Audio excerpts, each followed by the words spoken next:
Hotel tiffin சாம்பாரை அதே டேஸ்ட்டோட வீட்லேயே சூப்பராக எப்படி செய்யலான்னு பார்க்கலாம் வாங்க. இப்போ குக்கரில் 1 கிளாஸ் துவரம்பருப்பு எடுத்துக்கோங்க. அதே கிளாஸ்லேயே அரை கிளாஸ் பாசிப்பருப்பு எடுத்து இதில் கொஞ்சமாக தண்ணி ஊற்றி பருப்பை நல்லா அலாசி இதை கழுவி எடுத்துக்கோங்க.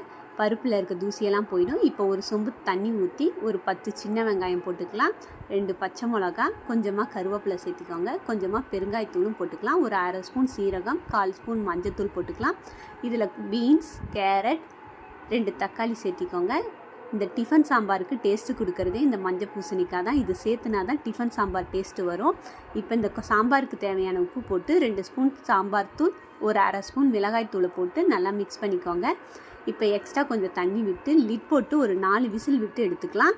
இதில் பாசிப்பருப்பு சேர்த்துருக்கனால சாம்பார் நல்லா கெட்டியாக வரும். கொஞ்சமாக தண்ணி விட்டு நல்லா மிக்ஸ் பண்ணிக்கோங்க. கடைசியாக கொத்தமல்லி தழை போட்டு இறக்குனீங்கன்னா hotel style tiffin sambar ready. இது மாதிரி வீடியோஸ் பார்க்கணுன்னா நம்ம சேனலை சப்ஸ்கிரைப் பண்ணுங்கள்.